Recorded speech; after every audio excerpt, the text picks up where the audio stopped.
now held for over 3 months. And to give you an idea of just how competitive that division is, that 3-month reign by Kidman is actually among the longest of any of the WCW Cruiserweight champions since the division was instituted a couple of years ago. And he has been a fighting champion. Although the bylaws only require in 3 months he make 3 defenses, one every 30 days. This man has defended that title night in and night out. He is a fighting Cruiserweight champion, and he's going to have a fight on his hands here on Worldwide against Scott Armstrong. In terms of high-profile title defenses, Kidman's last successful one was just a couple of weeks ago at Super Brawl 9 out in Oakland, California, when he retained that belt over his former tag team partner, Chavo Guerrero Jr. Collar and elbow tie-up. Scott Armstrong backs Kidman. Now you got me thinking about Chavo Jr. Oh, Kidman out of the way. And Scott Armstrong with an elbow for the turnbuckle. Just another success story in the aftermath of the Flock. How many weeks, almost a year, did we see Kidman come to the ring with Raven and the rest of those mind-numb robots, scratching himself, just all manner of, just a weird guy Kidman was when he was in the Flock, and now a fighting Cruiserweight champion. What a turnaround for this young athlete. Well, when you look back at the Flock members, as we see the high-cost body block and a 2 count by Kidman on Scott Armstrong, in terms of championship gold, I guess you would have to consider Kidman as the best of the former Flock members, but Perry Saturn as well as Horace Hogan have made quite an impact in World Championship Wrestling. And Scott Armstrong with the hot shot on Kidman, and the Cruiserweight champion is down. And Armstrong may be wasting a little too much time. This isn't just another match, Scott. This is for the Cruiserweight Championship of the world. You know, when it comes to the Cruiserweights, one of the things that we've talked about is the familiarity of the wrestlers with each other in terms of scouting. In 1999, the wrestlers do so much video scouting, and they're aware of their opponent's tendencies. The opportunity for a wrestler to vary his offense often means success when his opponent is not ready and not able to prepare for an offensive move. Kidman, sunset flip off the ropes, has Armstrong cradled up, and he got the 2 count. And Kidman really favoring that right knee into the ropes. Kidman up top. Whoa! Scott Armstrong just threw him straight up into the air and followed up with a clothesline. Literally knocked him for a loop on Worldwide. Excellent follow-up by Scott Armstrong. First elevating Kidman into the air, and then ready with an immediate lariat that took the champ off of his feet. Armstrong shoots Kidman in, right in the breadbasket. Doubles up the Cruiserweight champion. Gut-wrench salto coming up. Oh, no. Changed it that time, didn't he? In midstream and just dropped him gut first across his knee. Just what we're talking about. Most often when you see that gut wrench, he's going to take his opponent over, possibly into a tilt-a-whirl backbreaker. That time he varied the offense, took him right across the knee, stomach first, and follows up with a snapmare. Now Scott Armstrong drops the elbow. Measured him, came down, lateral press, and he only got the 2 count on Kidman, but Kidman is not looking good here on Worldwide. What an upset this would be if Scott Armstrong could garner the Cruiserweight Championship of the world here on WCW Worldwide. Shoots Kidman hard. Whoa. Oh no, Kidman out of the way. Armstrong hard in. Kidman, clothesline off the ropes.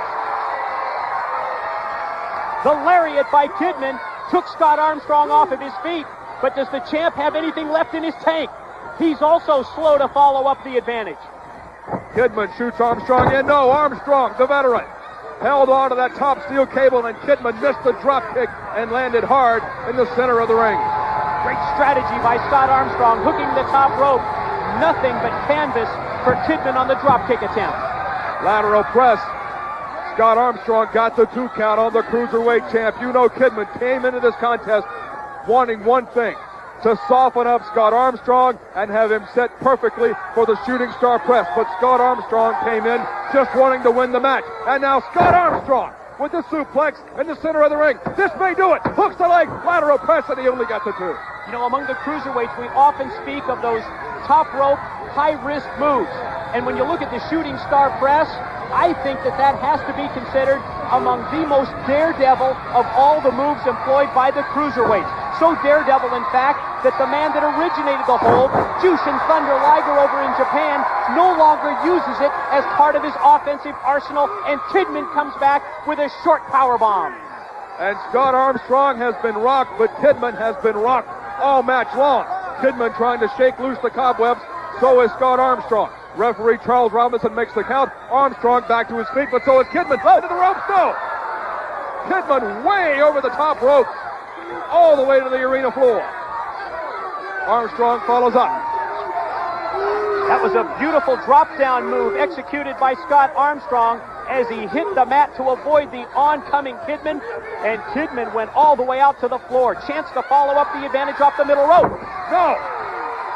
Kidman out of the way. The elbow from the middle turnbuckle did not connect for Scott Armstrong. Kidman now fighting his way back to his feet. Both men up. Block the right hand, and Kidman fires back with a right of his own. Another block and another right from the Cruiserweight champ. Oh, he missed that one. A wild right. Oh, no. Flip out escape. Kidman into the corner. Oh, the Bulldog. Nicely executed. Springing off the ropes for extra power with the Bulldog. Now Kidman goes to the ring apron. Everyone on their feet. Kidman up to the top. No. Armstrong cut him off with the sudden stop on the top turnbuckle. Now Scott Armstrong brings Kidman back into the ring with the DDT. He just spiked him with the DDT. We may have a new champ. No! So close, a split second away from victory, and yes, we would have crowned a new WCW World Cruiserweight Champion.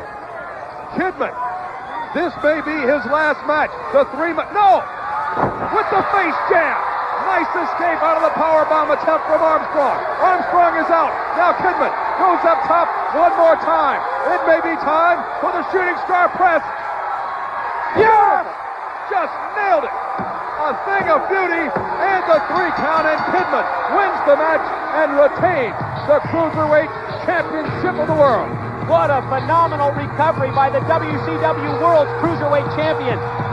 Almost from the outset of this match, Scott Armstrong had dominated the offense, but Kidman was prepared for the opening, and he received that opening, went to the top, and hit that incredible shooting star. That is why he is the most respected champion in WCW, and this is our Castrol GTX Replay of the Week, brought to you by the motor oil that provides maximum protection.